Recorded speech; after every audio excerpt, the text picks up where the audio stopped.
ফলতার পর এবার আসানসোলের সালানপুর, যেখানে পুলিশি হেফাজতে থাকা প্রভাবশালী তৃণমূল নেতা বিজয় সিং ওরফে ভোলা সিংকে এবার হাফ প্যান্ট পরিয়ে রাস্তায় হাঁটানো হলো এবং সেই নিয়ে তীব্র শোরগোল ছড়ালো রূপনারায়ণপুরে। যে খবরের দিকে আমরা নজর রাখছিলাম, এবার আবারও তৃণমূল নেতাকে হাফ প্যান্ট পরিয়ে হাঁটালো পুলিশ। এই নিয়ে বিস্তারিত জানবো এই মুহূর্তে আমাদের সঙ্গে টেলিফোন লাইনে রয়েছেন আমাদের প্রতিনিধি শ্যাম। যেখানে ফলতার পর এবার আসানসোলের সালানপুর, সেখানে এবার তৃণমূল নেতাকে হাফ প্যান্ট পরিয়ে হাঁটানো হলো, ঠিক কি কি অভিযোগ রয়েছে তার বিরুদ্ধে? ভোলা সিং মানে যে নাম পরিচিত আছে সালানপুর থানা এলাকায়, সালানপুর ব্লকের তৃণমূল নেতা ভোলা সিং উরুফে বিজয় সিং। ভোলা সিং নামটা অনেক পরিচিত। সেই ভোলা সিং পাথর খাদানে যে বেআইনি পাথর খাদান চালাতো, তারপরে যে বেআইনি বালি ব্যবসায়ীর সঙ্গে যুক্ত ছিল, অনেক নানা ধরনের যে মারধর করে পরে টাকার লুট, অনেক কিছু কেস রয়েছে এর হাতেই, যারা যে বিজেপি সরাসরি অভিযোগ করছে। এই অভিযোগে যে এই যে তৃণমূল নেতা, তাকে বেশ আজ থেকে 6 দিন আগে ধরা পড়ে সালানপুর থানা থেকে। ওকে রূপনারায়ণপুর ফাঁড়ি সেই কুলটি থানাতে এনে রেখে পরে ওকে যখন কোর্টে যখন তোলা হয়, তখনই ডিমের থেরাপি দেওয়া হয়। কোর্ট চত্বরে ওকে ডিম মারা হয়, তারপরে ওকে বাইর করে হীরাপুর থানাতে রাখা হয়। তারপরে হীরাপুর থানা থেকে আবার সেই রূপনারায়ণপুর ফাঁড়িতে নিয়ে যাওয়া হয়। সেই আজকে যখন রিমান্ডে শেষ হওয়ার পরে, যখন পুলিশের হেফাজতে শেষ হওয়ার পরে যখন কোর্টে নিয়ে আসছিল, তখনই রাস্তার ধারে বিজেপি কর্মীরা ওকে গাড়িটাকে পুলিশ গাড়িকে আটক করে পরে বলে যে ওকে নামিয়ে নিয়ে যেতে হবে একটু কিছু দূর।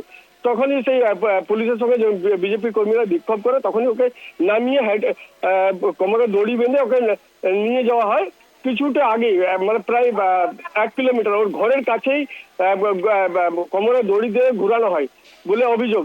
কিন্তু সবচেয়ে বিষয়টা হচ্ছে যে এই যে ভোলা সিং উরুফে বিজয় সিং উরুফে ভোলা সিং, তিনি অনেক অত্যাচার করেছে। ভোট 2021-এ ভোট লুট করেছে, বুথ লুট করেছে, বিজেপি পার্টি অফিস ভাঙচুর করেছে, নানা ধরনের অভিযোগ রয়েছে। থানাতে কমপ্লেন করা হচ্ছে এখনো পর্যন্ত।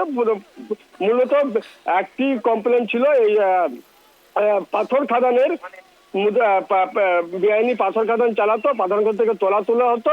সেই কারণেই পুলিশ প্রথমে ওকে গ্রেপ্তার করা হয়। আজকে আবার আদালতে তোলা হবে, বিভিন্ন এবার কেসে ওনাকে অভিযুক্ত করা হবে।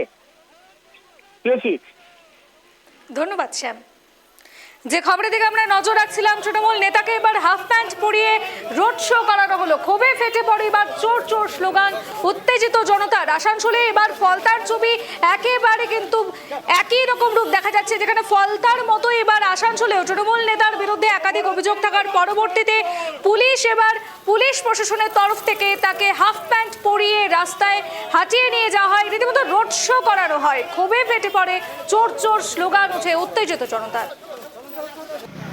এরা যেভাবে অত্যাচার করছে মানুষের ওপর, যেভাবে লুট রাজত্ব করেছে, এখানে মানে মানুষের ঘর বাড়ি দখল করে নিয়েছে, মানুষের ওপর অত্যাচার, আমাদের বিজেপি কর্মীদেরকে পার্টি অফিসে তুলে নিয়ে রাত্রেবেলায় মেরেছে।